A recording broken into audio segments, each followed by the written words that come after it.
Hello everyone, this is Sir Marvin Bertido. So for this video, we're going to discuss sieve analysis. So let's start. Okay, so let's talk about the mechanical analysis of soil. So the mechanical analysis of soil is the determination of the size range of particles present in a soil, expressed as a percentage of the total dry weight. So generally, there are two methods used to find the particle size distribution of soil. So yung una natin ginagamit class is yung sieve analysis.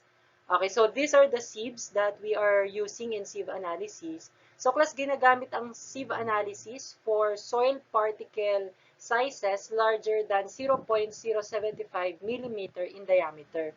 Okay, and then para naman class doon sa mga particle sizes na smaller than 0.075 millimeter in diameter, what we use is the hydrometer analysis. So we are using a hydrometer. No, so this is what a hydrometer looks like. No, this is the one that we use, okay, in hydrometer analysis. Okay. Okay, so for this video, we are only going to discuss the sieve analysis. No? So I will create another discussion for the hydrometer analysis. So for sieve analysis, this consists of shaking the soil sample through a set of sieves that have progressively smaller openings. So class, ito yung ginagamit natin na set of sieves, no, in sieve analysis. Okay, so class, each sieve, okay, so yung bawat sieve na yan, class, no, merong mga butas yan, class. No, merong mga butas, okay, and starting dito, class, sa itaas, okay, so itong sieve, class, na nasa itaas, ito yung sieve na merong pinakamalaking opening, no, or pinakamalaking butas, class. No, and then, class, habang bumababa, class, yung mga sieve na yan, class, yung butas niya, class, is papaliit din. So, yung butas natin dito sa sieve na to, papaliit, papaliit, papaliit, papaliit, hanggang pababa. No? So, progressively, class, papaliit, class, yung nagiging opening niya, no? Pababa. Okay. So, here, class, no? So, yung ginagawa dito is nilalagyan ng lupa. Of course, mag-start yung ilalagay nating lupa dito sa itaas. Okay? And then, para dun sa sieve na ito, class, so, merong mga magpa-pass through na soil, no, na soil particle, class, dun sa butas dito sa sieve na ito, and meron din, class, na mga magre-retain, 'di ba, sa sieve na to. So ganun, class, yung nangyari, no. So sineshake yan, class, para kumbaga, class, yung mga soil particles natin, class, is mag-pass through dun sa mga pwede nilang mapag-pass throughhan na nabutas, no, dun sa bawat sieve natin. Okay, so US standard sieve numbers and the sizes of openings are given in the table 2.5. So ito, class, yung mga sieves, no, na standard sieves na ginagamit natin para sa sieve analysis. So makikita natin dito, class, sa table, dito sa left column natin, class. So ito, class, yung mga sieve number. Sieve number 4, 5, 6, 7, 8, 10, 12, no? So, class, yung corresponding opening, class, nung bawat sieve na yan, okay, ay nandito sa kanan niya. Okay, so ito, sieve number din ito. So, ito yung corresponding opening. So, class, halimbawa, for sieve number 4, okay, so, class, yung opening or yung diameter nung butas, class, nung sieve natin is 4.75 millimeter. Okay, so halimbawa naman, sieve number 10. So yung corresponding na butas, class, ng sieve natin ay 2.00 mm. Okay, kung 20, 0.85 mm, no? So class, ang pinakamaliit dito is yung sieve number 270. So yung size, class, ng opening niya ay 0.053 mm. Pero kadalasan, class, ang ginagamit natin na pinakamaliit for sieve analysis is itong 200. No, yung number 200. So yung size, class, ng opening niya ay 0.075 mm. So ito, class, meron tayong example dito ng sieve. No? So ito, class, ay sieve number 4. So actually, nakalagay siya dito, class, na sieve number 4 siya. No? So makikita mo, class, yung mga butas, class, para kasi siyang salaan. No? So yung butas, class, na yan, yung mga butas-butas dyan, class, yung size niyan ay 4.75 mm. Okay. Okay, so to conduct a sieve analysis, the first step that we have to do, we must first oven dry the soil and then break all lumps into small particles. So, kailangan muna natin class patuyuin, no, yung soil, and kailangan natin class i-break yung lumps. So, yung lumps class na tinutukoy dyan is yung mga nagbubuo-buo, no, na mga soil particles. So, yung mga pwede natin class na durugin, okay, kailangan class ma-break yon, no, into small particles. So, the soil then is shaken through a stack of sieves with openings of decreasing size from top to bottom. So, ito na class yung binanggit ko kanina. So, gagamit tayo ng set of sieves, no, or stack of sieves. Okay, so class yung soil sample natin, syempre doon natin yan ilalagay sa pinakaitaas. So, class yung sieve dito sa pinakaitaas, ito yung may pinakamalaking butas ng opening, no? And then, plus decreasing class yung sizes ng openings natin dyan habang pababa class yung stock natin, no? And then dito class sa may bottom, okay, so may nakaabang dito na pan. Okay, so yung pan class, yan class ay ano no, parang sieve din siya, no, na nasa ilalim pero wala na siyang butas. So lahat class ng magpa-pass through dito sa sieve, which is itong ano na to, itong nasa itaas ng pan. Okay, so yan class yung sieve na merong pinakamaliit na sieve opening. Okay, so class yung kadalasan na ginagamit natin na smallest size sieve, okay, is yung US number 200. Okay, so plus yung dun sa US number 200, kung titingnan natin dun sa table, yung corresponding na opening niya class is 0.075 millimeter. Okay, so plus yan yung pinakamaliit ha for sieve analysis. So lahat ng magpa-pass through dyan class, dito mapupunta sa pan. Dito sa pinakailalim, no? Ayun. So class, of course nga, dito natin ilalagay yung lupa. Tapos class, isi-shake yan. Okay, isi-shake yung stack of sieves na yan. So, pwedeng manually yung pag-shake niyan. Pero meron din naman tayong mga equipment, no, na mechanically pwedeng ma-shake yung stack of sieves na yan, no. So, class, of course, kapag sinake mo yan, class, ang mangyayari, no, yung mga particles, class, or soil particles na, let's say, mas maliit dito sa kung ano man yung sieve opening nitong nasa itaas, kapag mas maliit siya doon, ano yan, lulusot yan. No, so magpa-pass through yan. So ganun din kung may mga soil particle class na mas maliit doon sa ikalawang sieve, so lulusot din yan. So class, merong mga soil particles na magre-retain din sa bawat sieve. Okay, may mga magre-retain sa bawat sieve, meron din mga magpa-pass through. So ngayon class, no, pwede na may mag-pass through dito sa may pinakamaliit na sieve opening, which is yung number 200. Okay, so ibig sabihin kung may mag-pass through dyan class, meron ding mapupunta dito sa pan.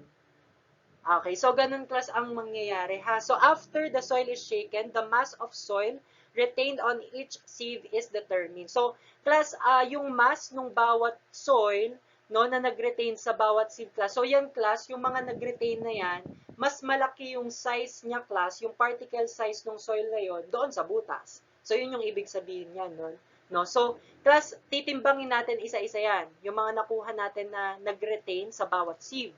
Okay, so that is our first step. We have to determine the mass of soil retained on each sieve. So halimbawa, yung nandito sa pinakaitaas, edi M1 yon, yung nasa ikalawa, M2, and so on, no? Hanggang dito sa pan, yung nakuha natin dito sa pan, let's say M sub P yun, no? Yung timbang ng soil na napunta doon, no? And then for our second step, we have to determine the total mass of the soil. So class, ito-total natin, no, lahat ng mga nag-retain sa bawat sieve, no, yung mass ng soil na nag-retain sa bawat sieve, ito-total natin yon. Okay, so yung total nun class, including yung nasa pan ha, isasama din natin yun. So yung class ay summation M, no? So yung class yung total mass natin. So i-record din natin yun. And then for the third step, we have to determine the cumulative mass of soil retained, no, or CMR above each sieve. For the ith sieve, it is M sub 1 plus M sub 2 plus M sub I. So class, dito kasi, no, i-compute din natin, no, yung yung cumulative mass of soil retained, no, sa mga sieves na yan. So yung cumulative or yung pinagsama-sama, let's say dito class, halimbawa sa third sieve natin, gusto natin kunin yung cumulative mass of soil retained dito sa third sieve. So, para makuha natin yung class, i-add lang natin class yung M sub 1, M sub 2, at saka M sub 3. So, para makuha natin class yung cumulative mass mass of soil retained dito sa sieve number 3. No? So, for every sieve class, pwede natin yun makuha, yung cumulative mass of soil retained. Okay, so depende, no? Ayan. But in this case naman kasi, bawat sieve, kukunin natin yan, yung cumulative mass of soil retained. So, mamaya gagawa tayo ng table, no, sa pagsosolve natin. So, mas magiging, malinaw doon. Ayan. Anyway, for step number 4, the mass of soil passing the ith sieve is, okay, so class, di ba dun sa step number 3, yung kinuha natin doon is yung nag-retain, yung cumulative mass of soil na nag-retain. So dito class, para malaman natin yung mass of soil na nag-pass through doon sa ith sieve, okay, so let's say, doon nga sa third sieve, no, doon sa kinonsider natin kanina. So para makuha natin yung nag-pass through doon sa third sieve, no, so kailangan isusubtract lang natin class, no, from the total mass na na-compute natin, no, isusubtract lang natin dyan class yung nakuha natin dun sa step number 3. So ito class yung nag-retain, 'di ba? Yung m sub 1 plus m sub 2 plus m sub I, no, or kung third sieve nga yan, edi m sub 3, no, yung hanggang m sub 3 yung kukunin natin. So para malaman natin yung nag-pass through, ito yung class, no, subtract mo lang yon, yung nag-retain doon sa total. No? So, yun yung nag-pass through. Okay? Okay, so class ito, no, yung formula na to, no, so ito nga, rin siya, tinatawag din siyang cumulative mass passing. Yung kanina, di ba, cumulative mass retained. So, ito naman, cumulative mass passing, no, or CMP. Ayan. And then, for our fifth step class, the percent of soil passing the ith sieve or the percent finer. So, class, yun kasi yung kailangan nating makuha. No, yung percent ng soil na nag-pass through doon sa sieve na yon, sa corresponding sieve na yon. So, ito yung formula natin, class. So, ito yung nakuha lang natin sa step number 4. Okay, over the total mass. Okay, so that will be the percentage nung nag-pass through. So, ito yung nag-pass through, yung mass ng soil na nag-pass through, and then ito yung total mass. Okay, so i-multiply natin by 100, makukuha natin yung percentage nung nag-pass through. So, class, ito ay percent finer, tinatawag din siyang percent finer, o kaya percent passing, no? So, same lang yun, no? And so, pwede din natin isulat yung formula as this. So, ito class, yung numerator na ito, di ba CMP yan, or cumulative mass passing, no? Okay. So, class, sa mga examples nga natin, ite-table natin yan, no? So, ito class yung para sa bawat column, no, nung table natin. Okay, so itong column na to para dun sa sieve number, tas yung corresponding opening para sa column na to. Tas dito class, nandito yung mass of soil retained on each sieve. So ito yung mga ni-record natin, no, na mass ng soil dun sa bawat sieve, no, na nag-retain. And then para dun sa cumulative mass retained or CMR above each sieve, so dito natin yun ilalagay. Ayan, and then yung cumulative mass passing or CMP, dito natin ilalagay.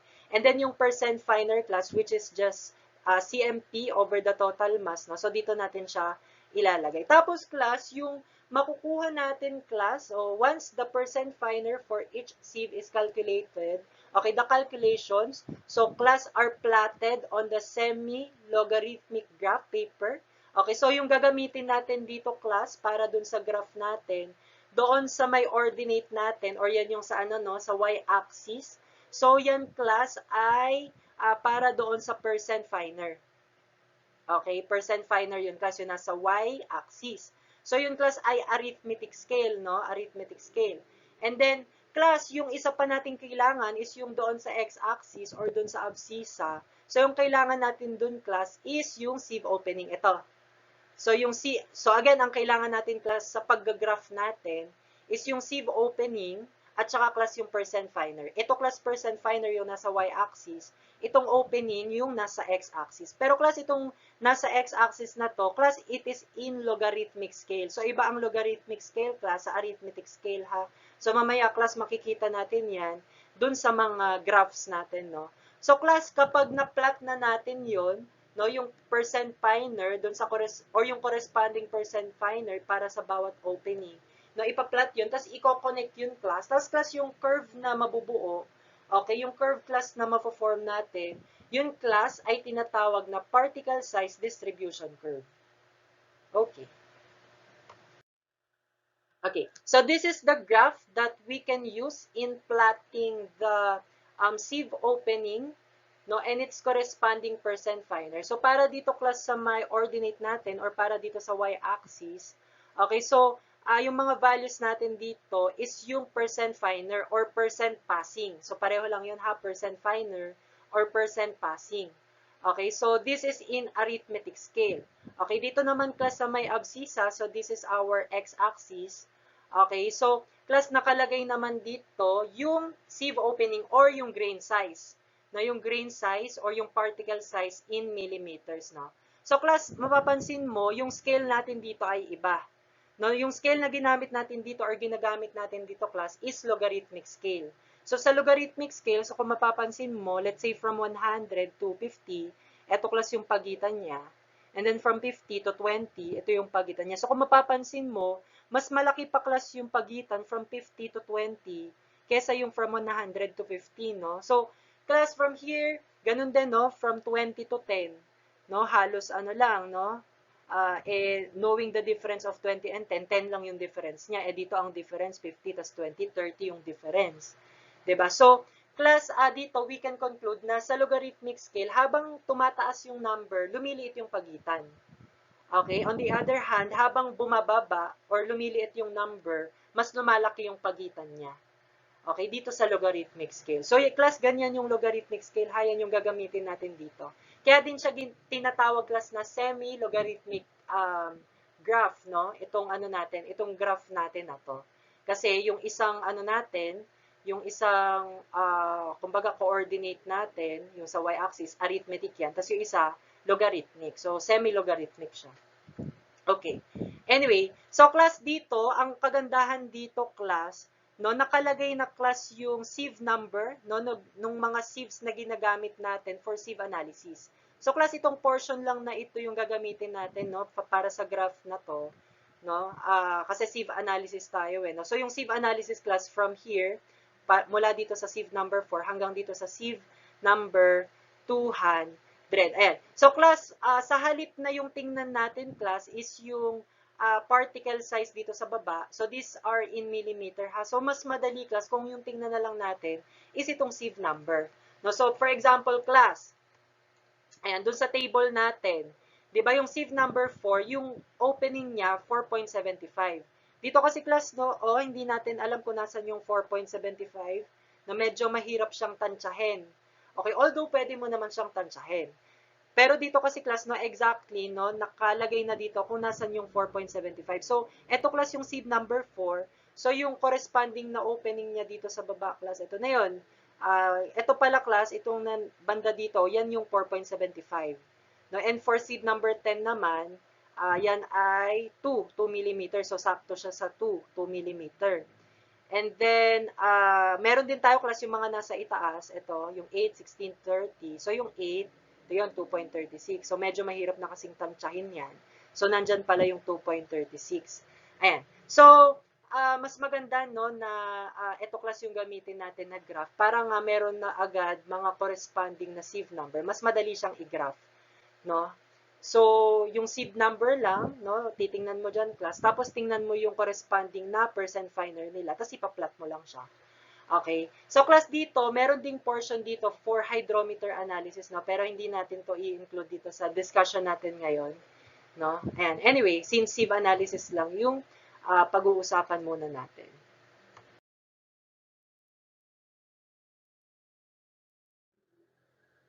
Okay. Now, let's talk about the parameters for a given soil that we can determine, no, from the particle size distribution curve. So, let's say, this is our particle size distribution curve. So, let's say, ito yung nabuo natin na curve. So, ito class, ito yung para sa percent finer. Tapos, ito naman yung para sa particle size. Okay? This is in logarithmic scale and this is in millimeter. Okay, so the first parameter that we can determine from this curve class is yung effective size. So, the effective size, this is denoted as d sub 10. So, this parameter is the diameter in the particle size distribution curve corresponding to 10% finer. So, class, di ba nandito yung percent finer? So, yung 10% is nandito. So, we're just going to project this, no? And titingnan natin kung saan class ito tatama doon sa curve natin. So, in this case, dito siya tumama, no? And we're going to project this doon sa may particle size. No? And class, kung ano class yung matatapatan niya na particle size, okay, yun yung corresponding size for 10% finer. So, yun na class yung D sub 10. No? So, ganun lang siya kadali. Now, for number 2, or the second parameter, so this is the uniformity coefficient, or we denote this as C sub U. Okay, so this parameter is defined as C sub U is equal to D sub 60 over D sub 10. Where yung D sub 10 nga class, yan na yung effective size. So, yan class yung particle size, okay, corresponding dun sa 10% finer yung D sub 10. Ngayon, yung D sub 60 naman, so this is the particle size, no, corresponding to the 60% finer. So, yung 60% finer nandito. So, what we're going to do, class, ipoproject natin yan. Okay, kung saan siya tatama sa may curve natin. Tapos, ipoproject natin yan papunta doon sa may particle size natin. So, kung saan siya tatapat, class, na particle size, yun yung magiging D sub 60 natin.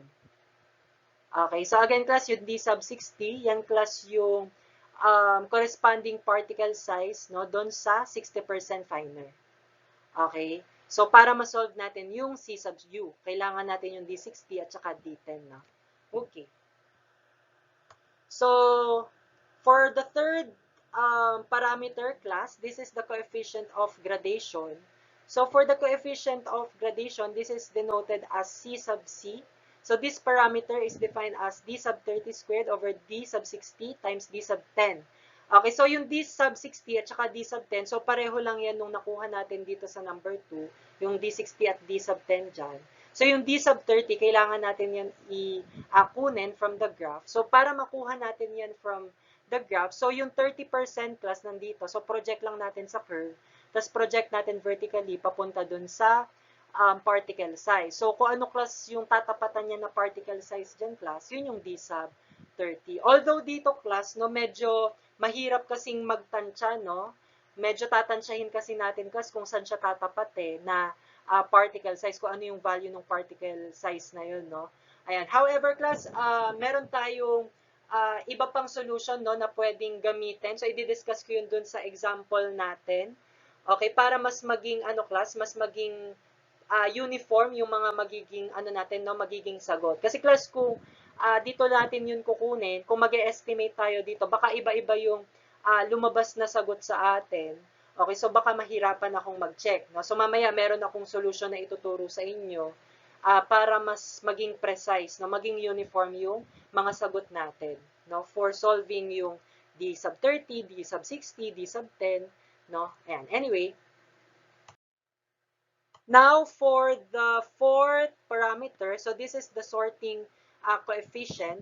So this parameter is another measure of uniformity and is generally encountered in geologic works and expressed as S sub O is equal to square root of D sub 75 over D sub 25. So, dito, class, yung D sub 75, kukunin mo lang din, class, no? From 75% finer, ipoproject mo yan papunta sa curve, and then you will project that vertically para makuha yung corresponding particle size. So, ganun din sa D25.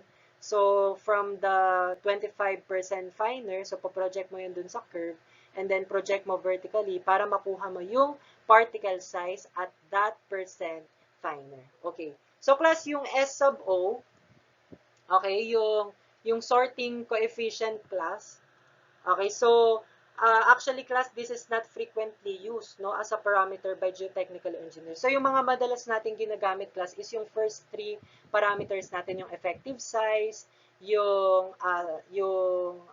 coefficient, uniformity coefficient, tsaka coefficient of gradation, no. So, class, yung tatlo na yon, no, ginagamit siya, class, no, doon sa pag-classify natin ng soil. So, doon sa mga next chapter na pag-uusapan natin, class, no, maya-apply natin yung mga matututunan natin dito, no, yung pag-compute nitong mga parameters na to. So, gagamitin natin sila later on sa pag-classify ng soil. Okay. Okay. So, also, class, from the particle size distribution curve, we can also obtain the percentages of gravel, sand, silt, and clay-sized particles present in a soil. So, we already discussed this in our introduction, yung iba't ibang iba't ibang organizations, okay, na pwede nating gamitin class kung paano i-classify yung gravel, yung sand, yung silt, yung clay. So, let's say for MIT, no, ito class yung ginagamit nila to classify gravel, sand, silt, and clay. So, class, ganito ang gawin natin. Let's say, we are going to use USCS. Ito yon, yung nasa baba. No, so, yung kailangan natin dito, class, is ito. No, so, para masabi natin na gravel class yung natin, yung soil particle natin, dapat class yung size niya is from 4.75 mm to 76.2 mm.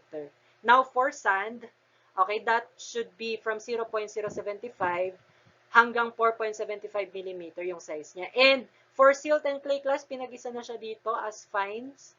Okay, so automatic fine siya kapag yung soil particle natin ay less than sa 0.075 mm. Okay, so let's say we have here this particle size distribution curve. So class, from this particle size distribution curve, pwede natin class malaman ito. Kung ano yung gravel, ano yung percentage ng gravel, ng sand, ng silt, at saka ng clay. So, ang gamitin natin halimbawa nga class is yung USCS or Unified Soil Classification System. Okay. So, class, from the table, no, para malaman natin or masabi natin na gravel yung soil particle natin, kailangan class ay mag-retain siya sa 4.75. Kunwari, gagamit tayo ng sieve. Diba? Kailangan mag-retain siya sa 4.75 mm na sieve. Kasi pag nag-pass through siya, ibig sabihin, hindi siya gravel. Diba? Kasi mas maliit na siya sa 4.75 mm eh. Diba? So, class dito, diba dito sa graph natin, tingnan mo, ayan, yung pinakamalaki class na pinakita dito sa graph natin, yung pinakamalaking particle size natin or yung diameter ng sieve natin is 2. Ito, 2 mm. Kasi yung sieve number 10, yung corresponding opening niya, 2 mm. No? Ito yun. So, makikita mo dito, class, na yung percent finer niya, 100%. So, ibig sabihin, 100% yung nag-pass through doon sa sieve na 2 mm yung butas. Okay, class dito, sa may gravel, 4.75 class.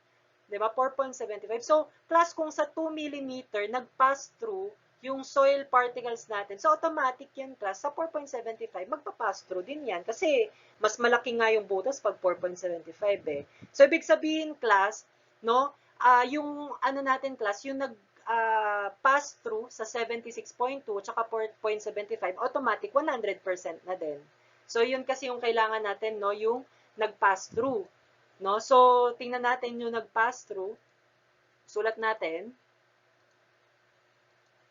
Okay.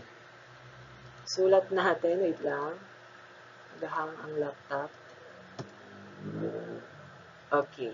So, sulat natin, class, yung nag-pass through. So, sa 76.2, yung nag-pass through, class, is 100. Automatic yan. Kasi sa 2 mm nga, 100% yung nag-pass through. Ganon din sa 4.75. No? So, 100% yan automatic. So, dito, class, kailangan din natin yung nag-pass through sa 0.075. So, class, ganun yung gagawin natin para ma-classify natin kung gravel ba, sand, silt, at clay. Kailangan natin kunin yung mga nag-pass through sa mga nakalagay na mga sukat dito.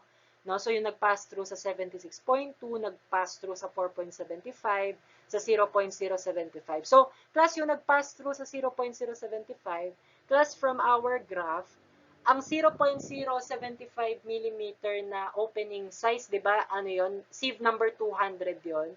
So, para mas madali, no, itapat natin sa sieve number 200. So, ito yon. So, class, yung corresponding percent finer niyan, i-project mo. So, kung i-estimate natin yan, mga bandang 62 yan. Okay, nasa 62. So, yan yung nag-pass through sa 0.075. So, ito, class, yung mga percent finer natin. Na yun yung mga kailangan natin. So, class, since 100% yung nag-pass through sa 76.2, tapos sa 4.75 din 100%. Plus, kapag kinuha mo yung difference niyan, okay, yun yung magiging gravel. But in this case, class, no, 100 minus 100, 0%. So, class, 0 yung gravel natin, class, dito sa soil, natin, soil sample natin na ginamit dito sa sieve analysis natin. Okay, and then para dito naman sa may sand, yan ay 0.075 to 4.75. So, isubtract natin dito class yung nag-pass through sa 4.75 tapos yung nag-pass through sa 0.075. So, 100 yan minus 62. So, yan class ay 38%. So, itong 38% na to class, ito yung sand. Okay? Ayan. Ngayon, para dito sa fines, okay, kailangan mas maliit sa 0.075 mm. So, alamin lang natin kung ano yung percentage nung nag-pass through sa 0.075. Tama? Kasi yung mga nag-pass through, yan na yung less than. 'Di ba? Yung mga particle size na less than sa 0.075 mm. So, automatic class, yung fines natin class ay 62%. So, silt and clay na yan, no? Yung 62% na yan. Okay.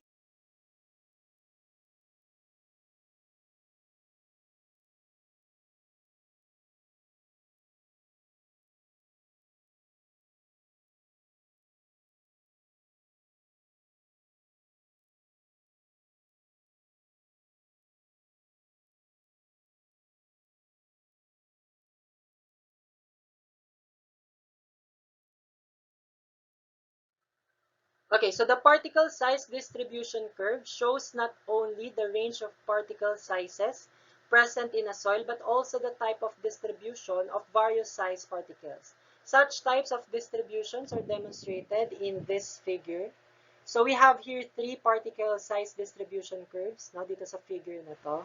So ito yung number 1, okay? And then particle size distribution curve number 2, and then curve number 3. So each curve class, pwede natin silang ma-describe. No? So class yung curve 1, so it represents a type of soil in which most of the soil grains are the same size. This is called poorly graded soil. So ito yung curve number 1 class. Okay? So class, kung mapapansin mo itong curve natin, medyo ano siya, no? Parang steep siya. No, steep siya, parang medyo nakatayo siya. So, class, kapag ganyan yung curve natin, no, yan class, yung soil na yan class, sa soil sample mo na yan, okay, yan class ay poorly graded. Okay? So, kumbaga class, almost the same size class kasi, no, kapag steep yung curve natin, parang almost the same size class yung ano natin, yung distribution, no? Okay. Nung mga sizes natin. Okay, so poorly graded yan. Ngayon, class, para dun sa curve number 2, ito yon. So this curve represents a soil in which the particle sizes are distributed over a wide range. So this is termed as well-graded. So kapag ganyan, class, yung curve natin, class, ano yan, well-graded, no? Ayan. So a well-graded soil has a uniformity coefficient greater than 4 for gravels and 6 for sands. So class, di ba napag-usapan natin a while ago yung uniformity coefficient. So kung ano yung value na lalabas dun, class, kung greater than 4 yan, tas gravel yung inaano natin, class, ina-analyze natin. So, well-graded siya, no? Pero kung sand naman, dapat class greater than 6 yan. So kung greater than 6 class yung uniformity coefficient natin, well-graded yung soil sample na yun. No, and kailangan class yung coefficient of gradation niya din pala, class, dapat between 1 to 3 for gravels and sand. So yung coefficient of gradation, yan yung ano, no, C sub C, no, C sub C. So yan din yung napag-usapan natin a while ago. Yan yung dalawa sa mga 4 parameters na kinukuha natin from a particle size distribution curve. So that's how we interpret it, no, yung mga parameters na yun. Okay. So, also, kapag ano naman, class, yung curve natin is katulad nitong curve number 3.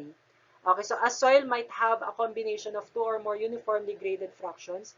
Curve 3 represents such a soil. This type of soil is termed gap graded. So, dito naman, class, sa gap graded, merong mga, kumbaga, soil sizes na parang nawawala, no, dun sa graph natin. Kaya hindi rin parang smooth yung ano natin, no? Parang ang daming mga ups and ano dito, parang umaalon siya talaga, no?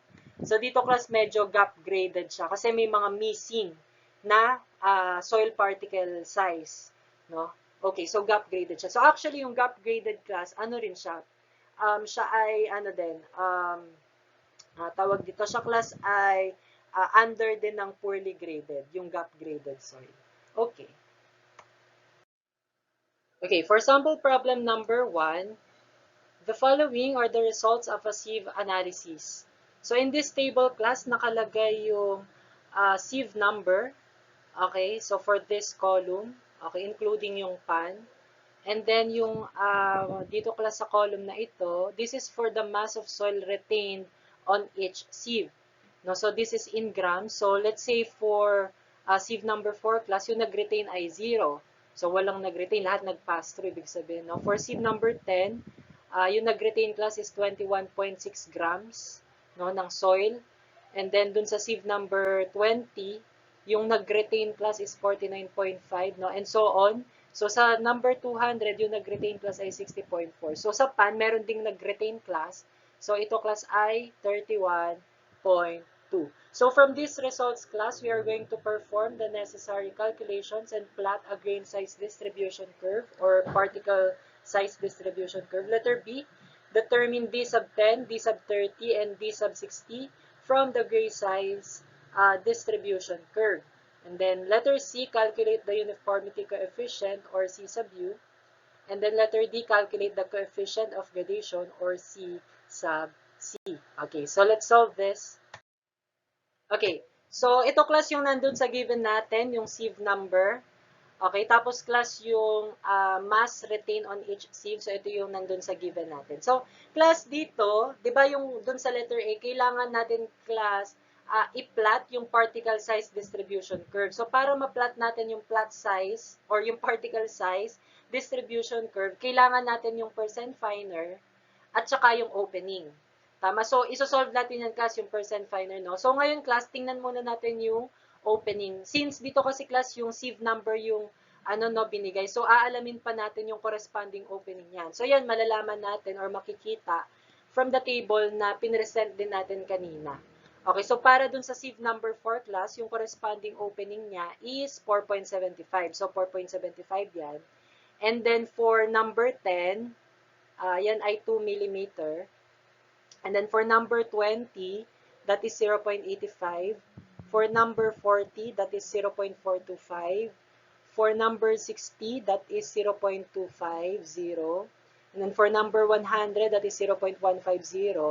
For number 200, that is 0.075. So dun sa pan, wala namang butas yan, no? Walang opening yan. So let's just leave this blank. Okay. So from here, class, again, class, ito na yung mga na-record, no, na mass nung soil retained dun sa bawat sieve, no, na dun sa ginawa na sieve analysis, no, for this result. Okay. So from here, class, no, from the mass of soil retained on each sieve, so class, pwede nating ma-compute yung CMR or yung cumulative mass retained, no, above each sieve. Okay, so ang mangyayari lang dito class, so dito sa sieve number 4, 0 yung nag-retain. So 0 tayo, start tayo sa 0. And then sa sieve number 10, ang nag-retain class ay 21.6. So cumulative yung kinukuha natin dito.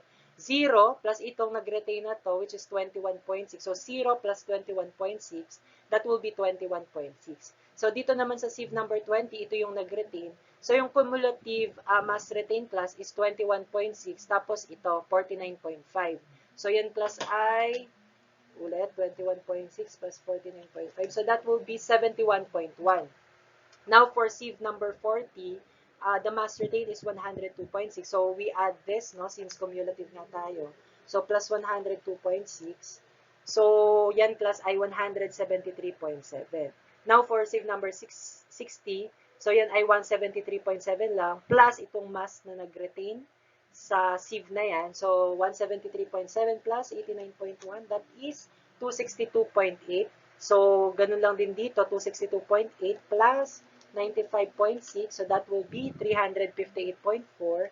And then, plus 60.4 para dito.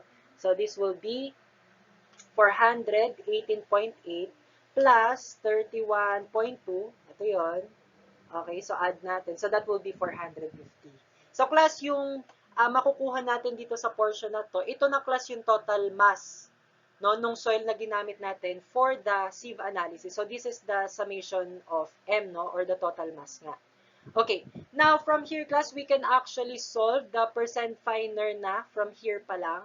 No, so, katulad nung dun sa may steps natin kanina na pinag-usapan sa sieve analysis, no, para ma-solve mo yung percent finer, so that will just be the total mass minus yung CMR. So, for 450 minus yung CMR dito, which is 0, over the total mass, which is 450. So, that will be 450 minus 0 over 450. So, yung percent finer dito sa row na to, class, is 1 times 100% yun. No? So, that will be 100% here. Tama? So, yun na yung para dito, class, para dito sa row na to. So, sa lahat ng row na yun, gagawin mo yun. So, 450 minus 21.6 over 450, ede, para naman yun dito. So, class, yung ginagawa natin na 450, or yung total mass minus CMR, that is actually the CMP. No? So, ipakita na rin natin dito, class, no, yung CMP. So, para class, kapag sinolve natin yung percent finer, that will just be the CMP over the total mass, no? So, again, for CMP, or the cumulative mass passing, so 450 minus 0, that is 450. Tapos, 450 minus 21.6, that is 428.4. Tapos, 450 minus 71.1, that is 378.9.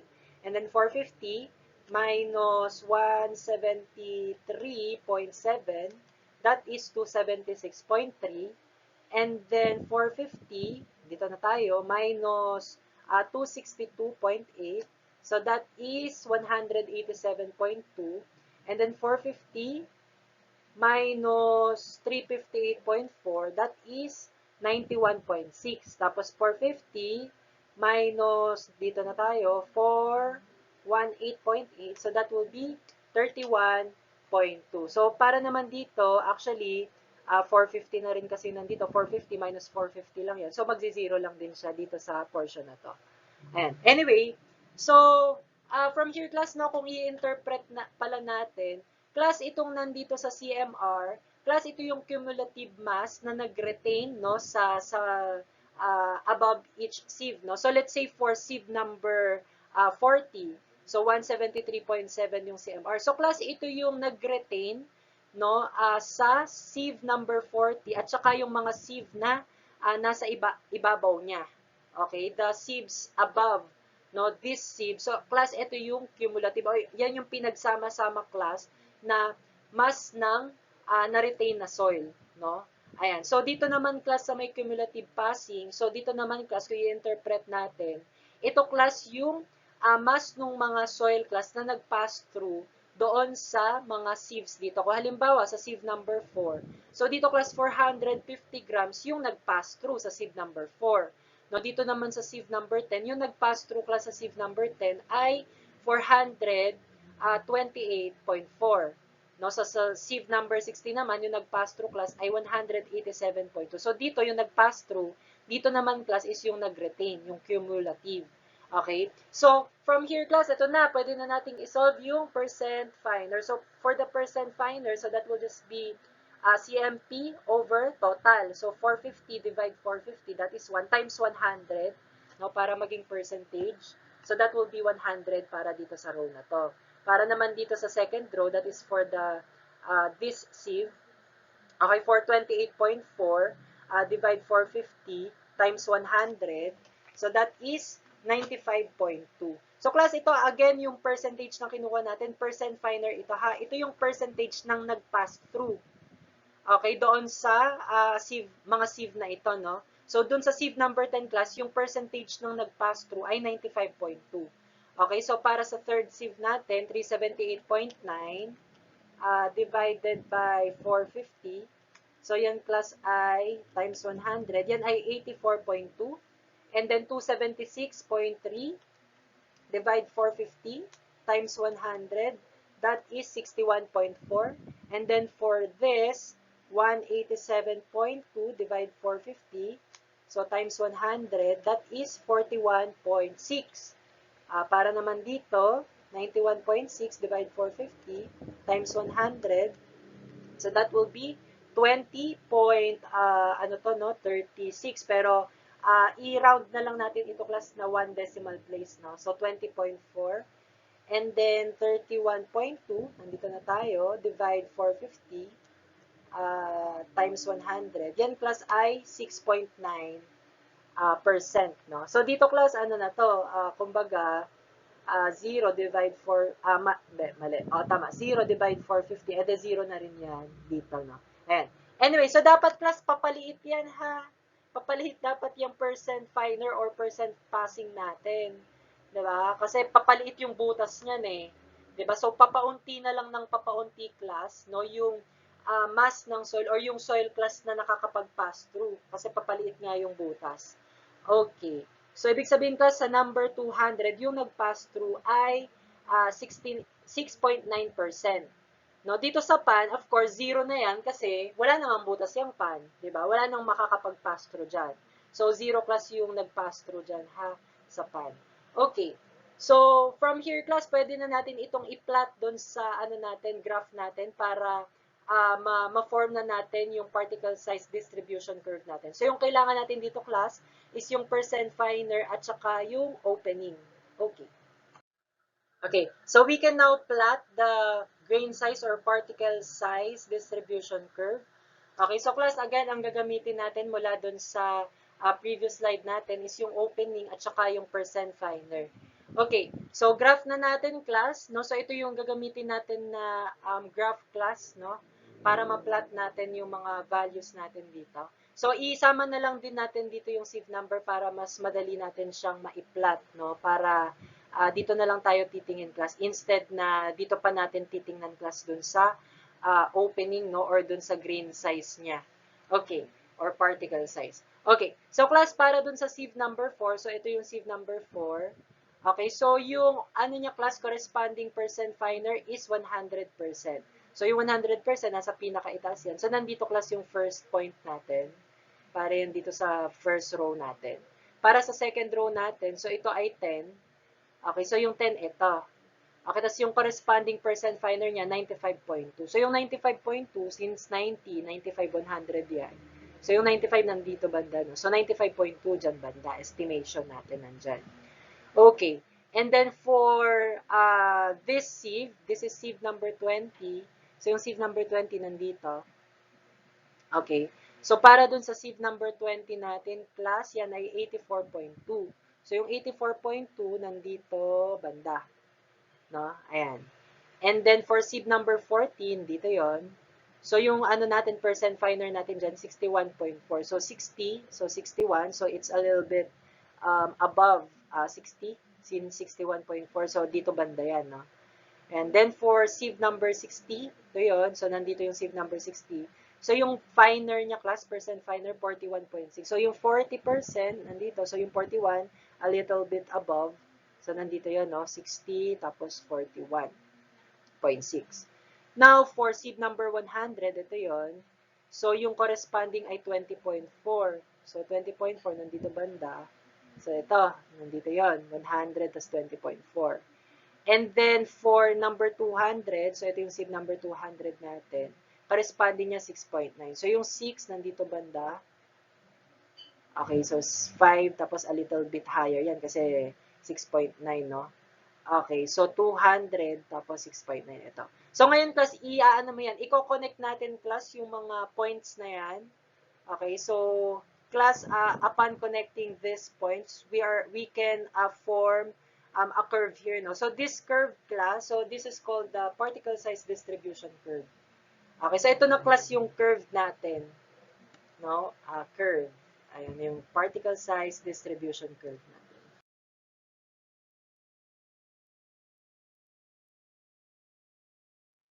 Okay, so class, for letter B, we are going to solve D sub 10, D sub 30, and D sub 60 from the grain size distribution curve. Okay, so from the grain size distribution curve, class, para makuha natin yung D sub 10. So class, yung D sub 10, ito yung diameter at 10% finer. So yan yung diameter ng opening or yung grain size, no, at 10% finer.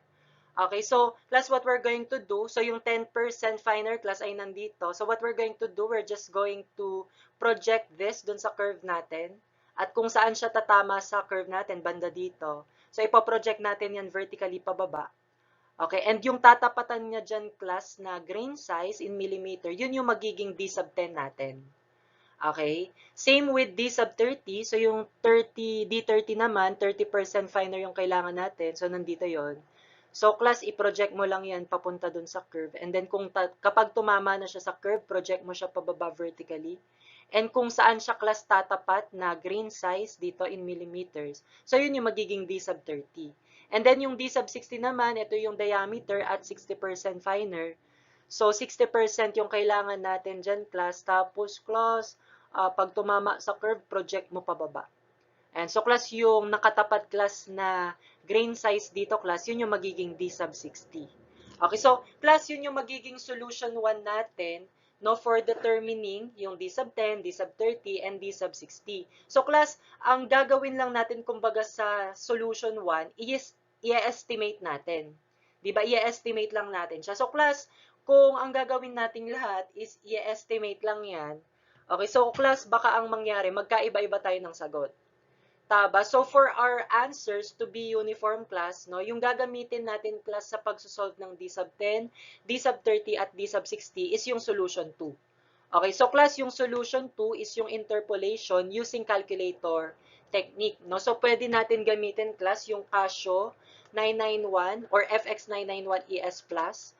I hope ganito din yung calculator mo kasi yung interpolation or technique dito class, yung gagamitin natin to solve for D sub 10, D sub 30, and D sub 60. Okay, so class, pakita ko yung mga steps natin dito, class, kung paano natin gagamitin yung calculator technique. Okay, so class, yung gagamitin nga natin dito na concept is interpolation. Okay, so class, for our first step, no, kailangan mong i-press mode sa calculator and then 3. Class, yung 3 ay stat.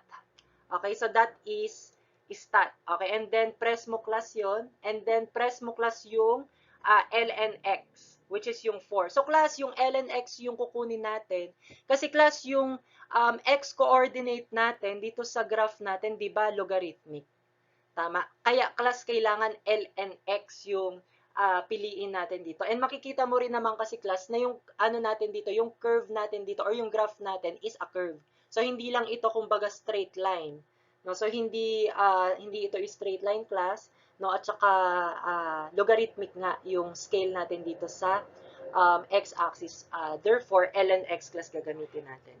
Okay. So, from here, class, may makikita ka na dalawang column. So, column para dun sa x, tapos column para dun sa y. Okay. So, class, dito, nakadepende ito, class, no, kung ano yung data na i-input mo dito. Kasi, class, wag mong i-input lahat nung nandito sa ano natin, sa may table natin, no. So, ang gagawin lang natin, class, pipili ka kung ano yung hinahanap natin. No? So, class, kung halimbawa ang hinahanap natin is 10%, no? So, D sub 10 yung hinahanap natin, yung diameter yan, class, no? At 10% finer. Okay, so, class, ang gagawin mo dito, tingin ka sa percent finer. Okay, tapos, hanap ka dyan, class, ng dalawang values wherein yung 10% class ay in between. Okay, in between those two values. So, in this case, class, yung sa percent finer natin na yung dalawang values, class, na in between them ay 10% ay itong 6.9 at saka 20.4. Diba? So, class, sa pagitan ng 6.9 at 20.4, dito natin makikita yung 10%. Taba? So, para dyan sa may D sub 10 class, ito yung gagamitin nating data at saka yung corresponding opening, no, dun sa percent finer na yon. So, itong percent finer na ito at saka itong opening na ito, class. So, yan yung i-input natin, class, dito sa calculator natin. So, dun sa X, class, ang i-input natin dyan, class, is kung ano yung nandito sa, ano natin, X-axis sa graph. Diba? Sa graph natin, ang nasa X-axis is yung opening. So, yung opening, class, yung ilagay natin sa X na column. Okay? Dito sa may i-input natin. So, yung i-input natin dito, class, is 0.150 tsaka 0.075. Tapos, sa may Y na column naman is yung percent finer. So, 20.4 at saka 6.9. Okay, so yun yung para sa number 2 ha. Kailangan mong i-input yon, yung opening at saka yung corresponding percent finer. Okay. And then for number 3 naman, class, na step, so press AC lang. Okay. And then for the next step, shift 1. So press shift and then 1. And then press mo, class, yung 5. So yung 5, class, is reg, no? and dyan, may mga makikita kang symbol. So, class, ganito. Kung ano class yung kailangan mo, yun yung i-press mo na symbol. Okay, so class, in this case kasi, di ba, 10% finer, no, yung given natin. Tapos, kailangan natin yung corresponding na diameter or opening. So, ibig sabihin, class, nasa ang column ba yung gusto nating mahanap or ma-solve? Di ba? So, yung gusto nating ma-solve, class, is yung nasa opening. Di ba? Which is nasa X na column. Yan. So, yung kukunin natin class na symbol dito is yung 4. Wherein yung 4 class, yan yung symbol na X, tapos merong ganun sa itaas. Okay, so press mo yung 4. And then after nyan class, dun sa may simula class nung symbol na yon, no, i-input mo class yung percent finer, no, na hinahanap mo, which is 10%. And then class, i-press mo lang yung equal. Para yon class sa may d sub 10. Ngayon, para sa d sub 30, ganun lang din yung gagawin natin. Hahanap ka ng dalawang values, no, dito sa percent finer natin, wherein within those two values, in between class yung 30% finer natin. Ganun din sa d sub 60. Okay, so class, try natin itong gawin para dun sa d sub 10. Okay, so isolve na natin yung para sa d sub 10 using interpolation. So again, class, first step natin, mode 3, and then 4. Okay, tapos class, sa x-axis, input natin dito class yung opening. No? Pero hanapin muna natin class kung saan magiging in between yung 10%. So dito class, makikita natin nga, between 6.9 and 20.4, makikita natin yung 10, yung 10%. Okay, so ibig sabihin, ito yung mga data na kailangan natin. So para dun sa x na column, okay, yung opening class yung i-input natin. Ito ay 0.150, tsaka 0.075. Tapos yung corresponding percent finer, 20.4. So ito yung sa y column na, and then 6.9. Okay, and then press AC, and then shift 1, tapos class 5, and then press mo yung 4 kasi yung x, tapos may ganun sa itaas yung kailangan natin. And then, since 10% yung kailangan natin, input mo before that symbol yung 10. Okay, tapos press equal. So, merong lalabas dyan, class, at ang lalabas ay 0.08794. So, ang unit natin para dito ay millimeter. So, ito, class, yung diameter or yung opening or yung grain size or yung particle size at 10% finer. Okay.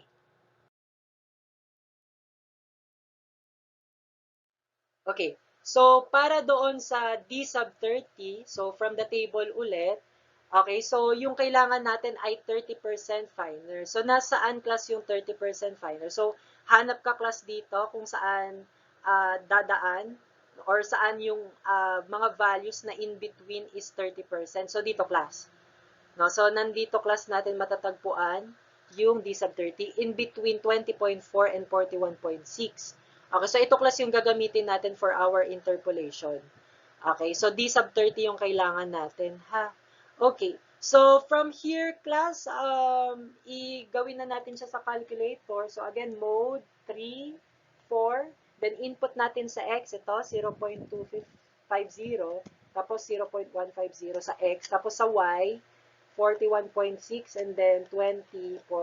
Tapos AC natin, and then shift 1, and then 5, tapos yung kailangan natin is 4, or yung x, tapos may ganun sa itaas, no? So, since ito yung kailangan natin, D sub 30. Tapos, dagdagan natin ng 30 sa umpisa. Okay, so 30, tapos yung x na napalabas natin na may ganun. So, equals mo na. So, yung lalabas class ay 0.18904 mm. So, yan na class yung corresponding opening, no, or diameter, no, at 30% finer. Okay. Okay, last, for D sub 60, so ganun din gagawin natin. So, saan ba class in between yung 60% finer? So, class in between yung 60% finer dito. Tama? Between 41.6 and 61.4. So, yun yung gagamitin nating data. So, again, mode 3, tapos 4. Tapos, sa X, i-input natin ito, 0.425, and then 0.250. Tapos, dito sa Y, 61.4, tapos 41.6. Tapos, AC natin, shift 1, tapos 5, tapos 4, tapos 60 yung kailangan natin. Tapos, equals na natin. So, yan class ay 0.40935 millimeter. So, ito na class yung diameter, no, or particle size at 60% finer. Okay, yan yung sagot para dyan. Okay, ngayon, para dun sa letter C, so hinahanap natin class yung uniformity coefficient or C sub U. So, yung formula natin para dito ay D60 over D sub 10. So, yung D60 at D sub 10, nakuha na natin yan. Substitute lang natin. So, this will just be 0.40935 over 0. Yung D sub 10 natin, yung nakuha natin dun sa previous slide, yan ay 0.08794. So, yung C sub U natin ay, so compute natin, input that in your calculator. So, this will be 4.65. Okay, so kahit ano lang, 3 significant figures lang tayo class for uniformity coefficient, no? So, 4.65 yan. So, class yan, pwede nating magamit yan class yung uniformity coefficient sa ano ha, pag-classify ng soil, yung even yung pag-identify ng gradation niya, ano, yung nabanggit natin kanina. So, mas mapag-uusapan natin yung class doon sa chapter na pag-uusapan natin yung soil classification, no?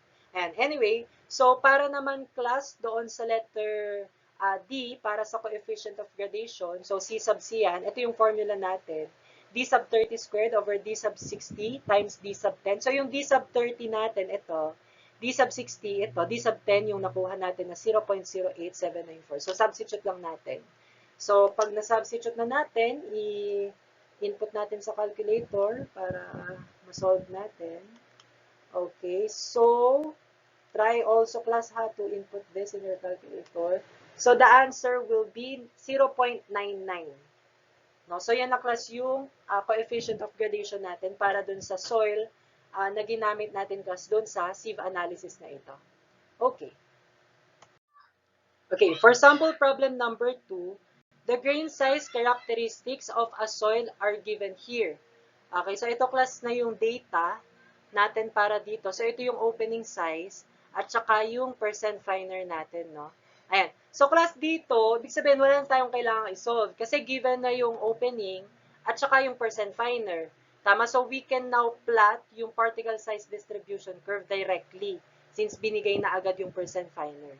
No? So, that is actually for letter A.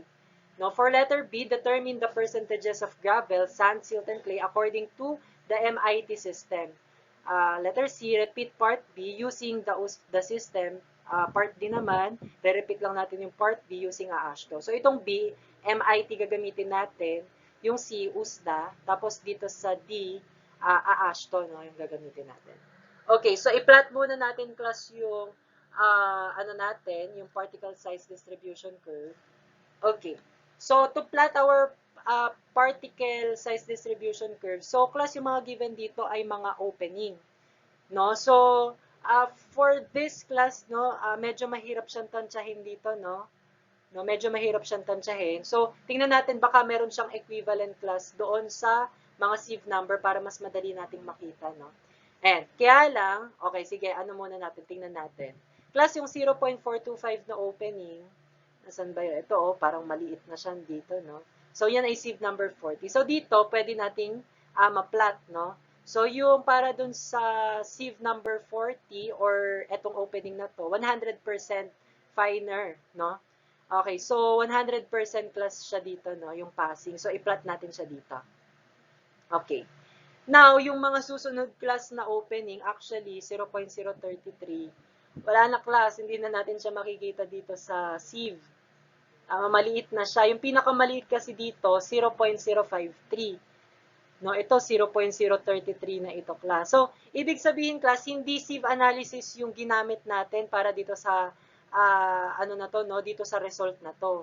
No, hindi ito from a sieve analysis. So, probably class galing ito sa yung resulta na ito, galing ito from hydrometer analysis, ganyan. So, ang gawin natin, i-graph na din natin class, no. So, let's graph this. Okay, so dito na tayo sa 0.033. So, nasan babanda yung 0.033? So, ito kasi 0.02, no? Tapos ito, ano ba to? 0.05. So, 0.04 to. Tapos, hindi, 0.03 kasi 0.02. 0.03. Ito, 0.04. So, 0.03. So, banda dito, let's say nandito yung 0.033. So, class yan ay 90%. So, yung 90 nandito banda. And so, let's say nandito yung point na yon. 0.018, nasaan ang 0.018? So, 0.02 ito, 0.01 ito. So, mga approximately nandito yung 0.018. Ayan, tas yung corresponding niya 80%. Ito, so dito natin i-plot. So, mga dito banda, no? Ayan, tapos, para dun sa 0.01, so sakto naman siya dito, 0.01. So, yung percent finer niya 70. So, yung 70 nandito. Sa plot natin. So, nandito siya. Ayan. Now, sunod, 0.0062. Medyo maliit na ito. Nasaan ang 0.0062? So, mga banda siguro. Kasi 0.005 to eh. So, ito 0.006 siguro to. Tapos 0.007, 008, 009, tapos 01, no? So, dito yung 0, asan na tayo? 005, ito 006. So, yung 0.0062, nandito banda. Okay, tapos 60% siya. So, nandito, yung mga banda dito, class. Okay, tapos para dun sa 0.0035, nasa ang 0.0035? 0.002, baka 0.003 to, tapos 0.004. So, 0.003. So, nasa pagitan nito, no? 003, 004. So, nandito banda. Tapos, ilang percent yon? 50. So, yung 50 nandito. Okay, so, nandito yung plot niya. Tapos, for 0018, so, nasan banda yon? Ito, 0.002, 001 to.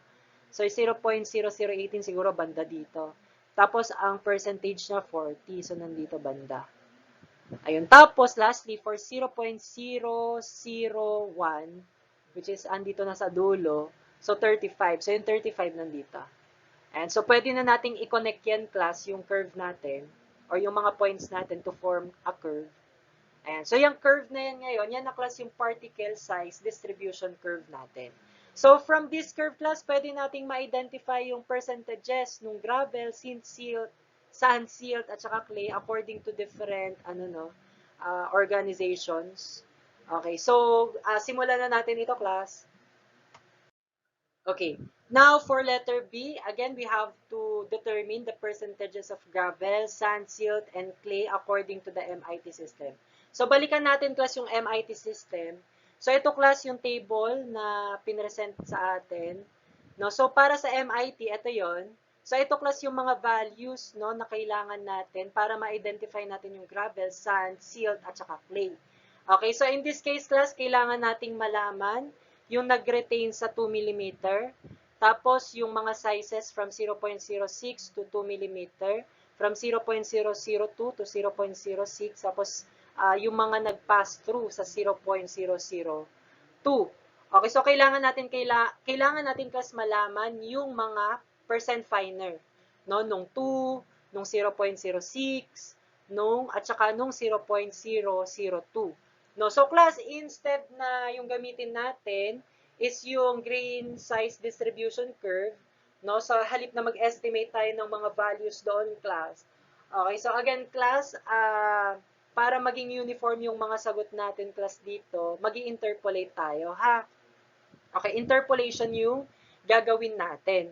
Okay, so class, dun sa may table natin, di ba yung kailangan natin, yung, let's say, dun sa una, 2 mm.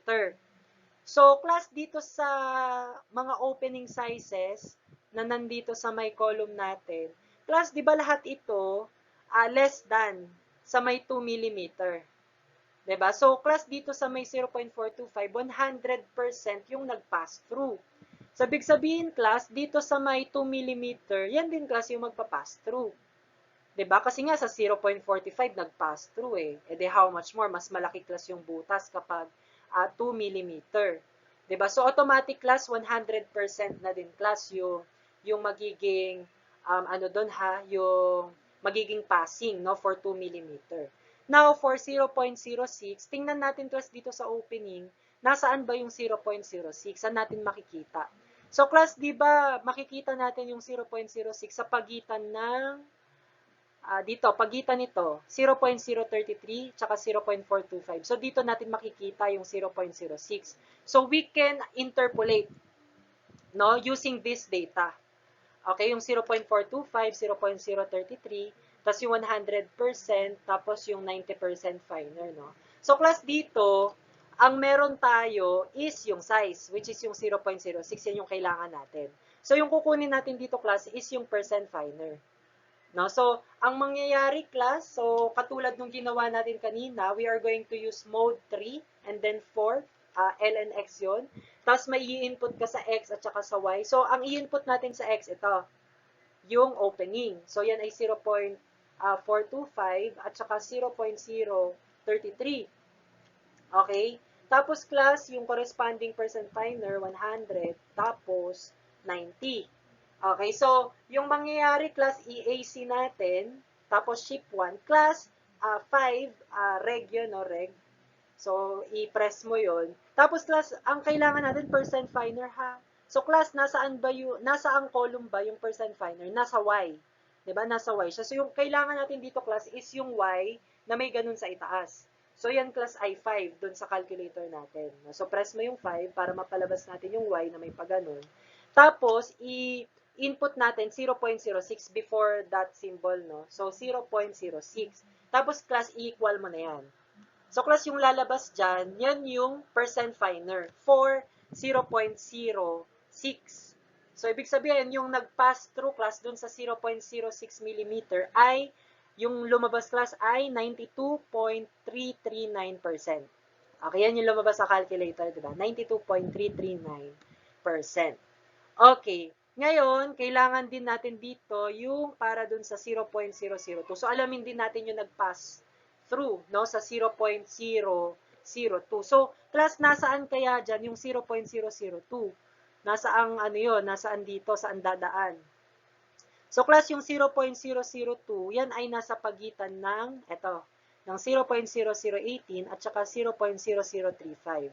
No, so, yung data na gagamitin natin for interpolation, ito. Okay, so use our calculator, mode 3, tapos 4, and then input natin sa X yung 0.0035 at saka 0.0018. Tapos dun sa Y, yung 50 at saka yung 40. Tapos AC natin, tapos ship 1, tapos 5. Tapos ang kailangan natin, percent finer, nasa Y na column yan. So yung Y na may ganun sa itaas yung kailangan natin. Tapos before nung Y na pa ganun, na may paganon sa itaas, lagyan natin ng 0.002, then press equal. So, yung lumalabas, class, ay 41.584%. So, ibig sabihin, yan yung nag-pass through, class, sa 0.002 mm. So, interpret natin ito, class, no, para malaman natin yung gravel, yung sand, yung silt, at saka yung clay. Class, para doon sa gravel, diba, dapat daw, mag-retain, ito yung magre-retain dun sa 2 mm. In this case, nag-pass through lahat. So, therefore, class, yung gravel natin, 0%. Kasi nag-pass through lahat eh. Mas maliit lahat sa 2 mm. Diba? So, yung gravel natin, class, ay 0%. Ngayon, para sa sand natin, class, diba, dito, kailangan nag-pass through daw siya sa 2 mm, pero nag-retain sa 0.06. So, in this case, class, yung nag-pass through sa 2 mm, 100%. Tapos, yung nag-pass through sa 0.06, ito. So, class, kapag kinuha natin yung difference nito, class, yan yung nag-retain, no, sa 0.06. Tama? At saka hanggang 2. Diba? Yung nag-pass dun sa 2, tapos nag-retain sa 0.06. So, yung difference nun, class, yun yung sand. Yung difference nito. No? So, yung difference niyan, class, ay, ano ba yung difference niyan? Ayan. Ang difference niyan, class, ay 100 minus 92.339. So, yan yung para sa sand. So, yan, class, ay 7.661%. Ngayon, para sa silt, okay, so alamin natin yung para sa silt.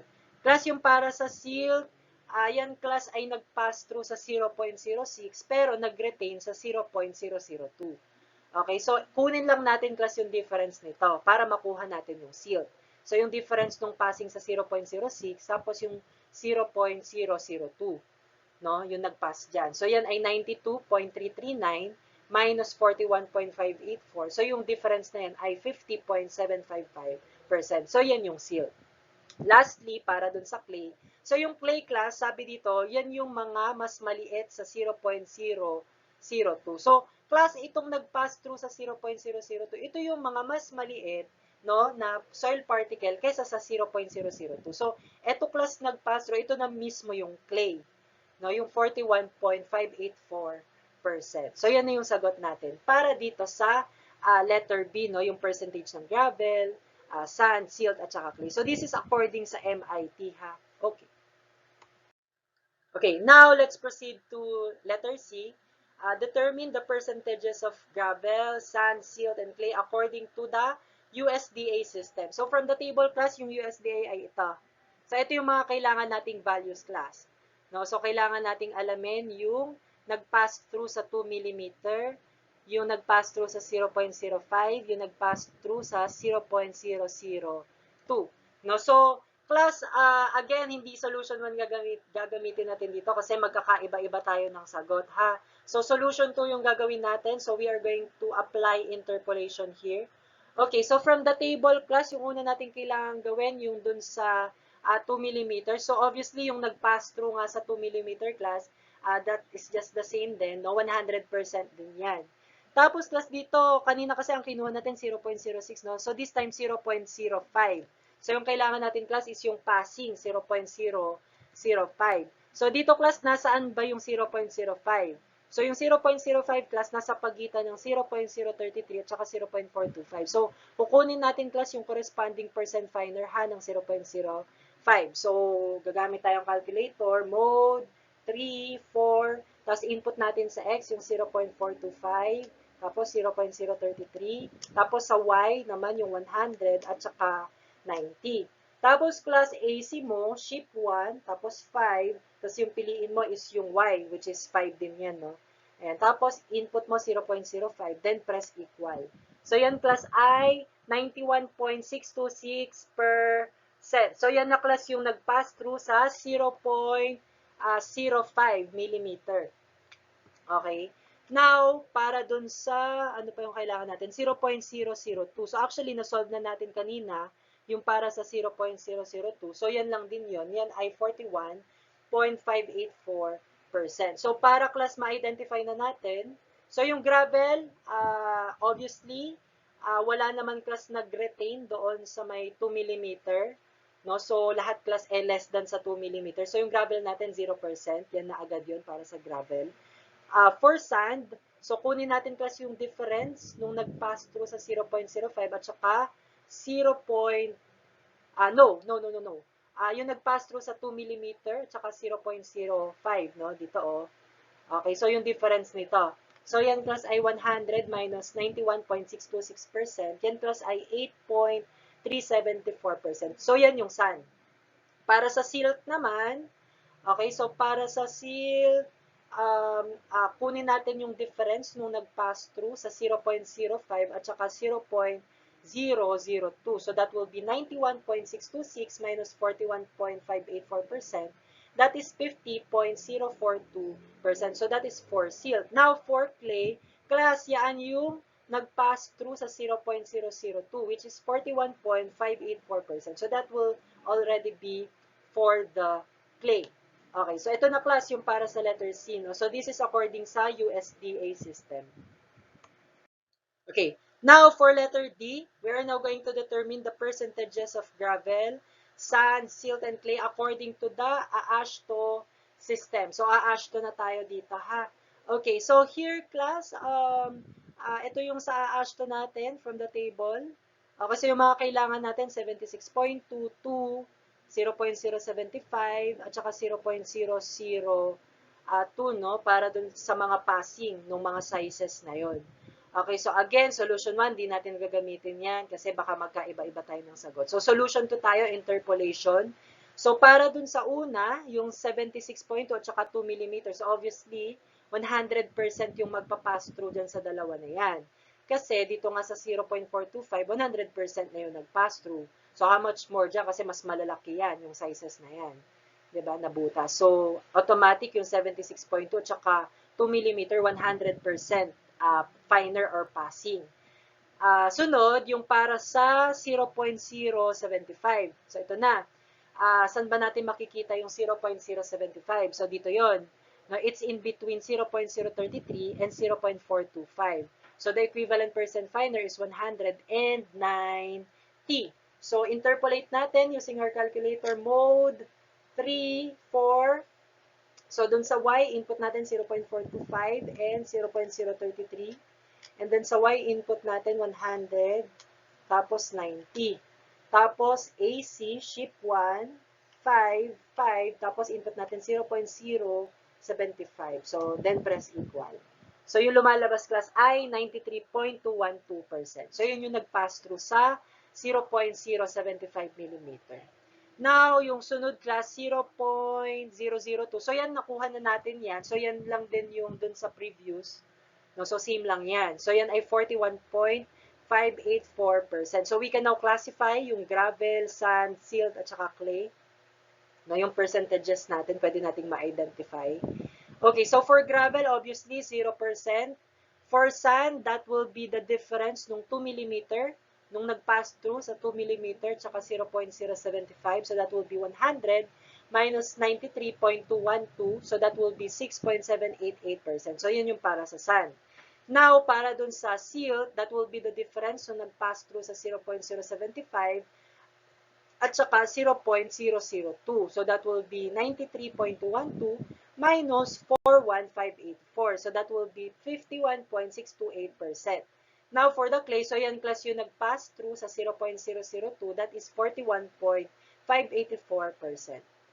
Okay, so this will now be the answers for letter B.